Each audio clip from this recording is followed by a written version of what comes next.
Hey, what's up? Chris, how's your day going so far? It's going well. How about yours? Despite the world blowing up good here, so I want to talk to you about impact and also your music.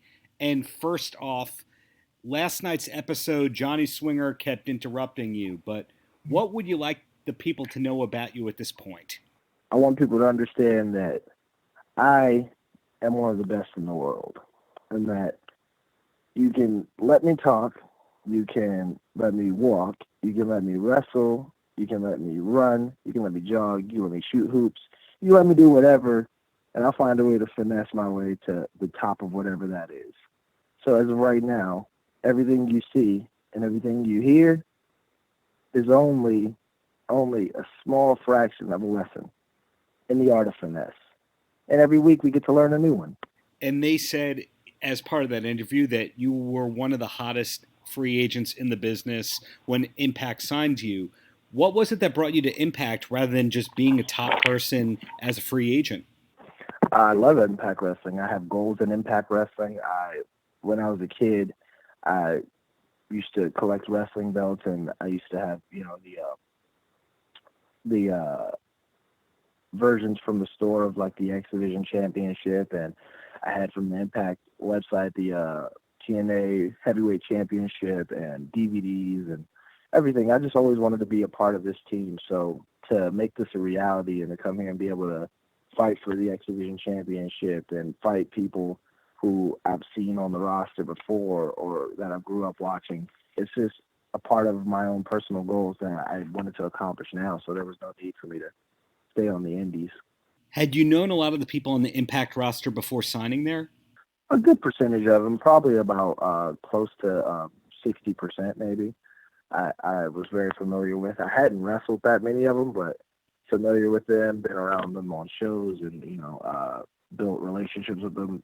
Probably about a good 60%. As far as people that I've worked with before and wrestled before, maybe around like 25 to 30%, which what for me leaves a lot of room for repeat stories that I've done before that people haven't seen, but now on a national level, and then also 70% of brand new content that's never been done before.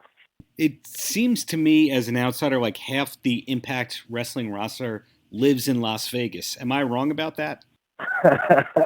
It's not half. It's a very small number, but there are a lot of us out here. I know TJ's out here, myself's out here, Willie's out here. So I know there's a handful of us out here.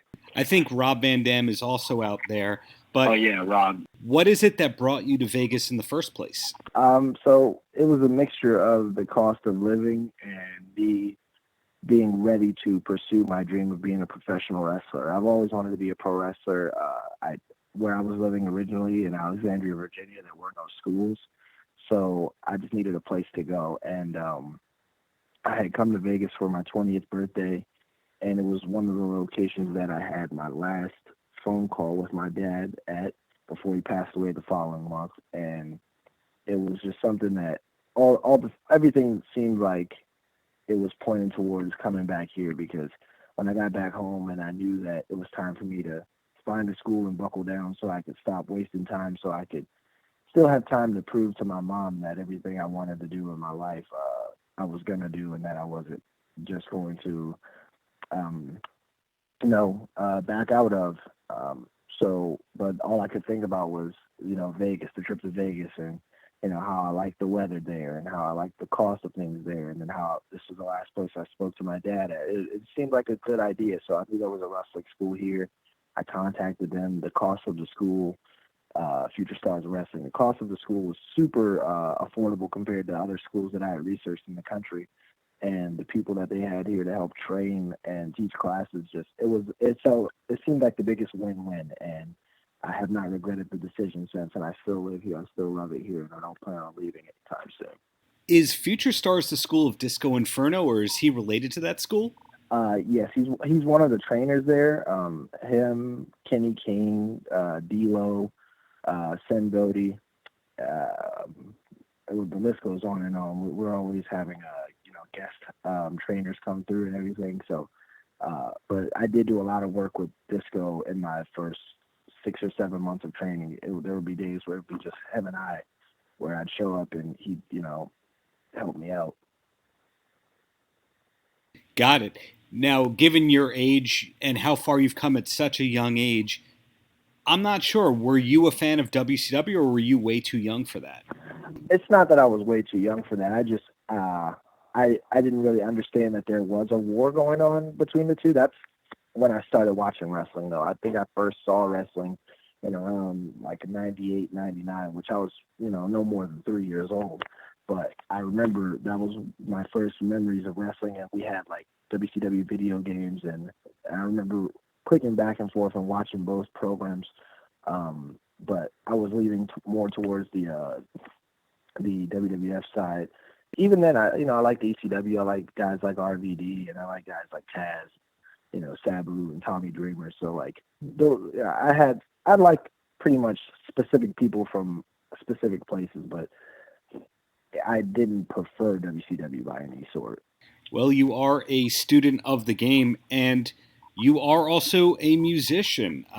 Do you see yourself as a wrestler that does music, or a musician that also wrestles? Probably, I would say it's weird because the music came before the wrestling, technically, but I honestly see myself more as a human being who can do both. I don't think that one outweighs the other. I do prefer wrestling over everything, and I will choose wrestling over everything because of just how addicted I am to it. But I would never just classify myself as one over the other. I think I can do a lot of things. I can skateboard, I can make music, I can wrestle, I can, edit certain types of content. There's a lot of different things that I like to do and can do. But I would never just classify myself as one of those over the other. You are a multifaceted entertainer, it sounds like. Can you also dance? Decently dance. I don't dance well on TV, if you've noticed. I don't dance well on TV, but that's a part of the style of the dance that I'm doing on TV. But if you ever see me outside of there, I got some moves on me.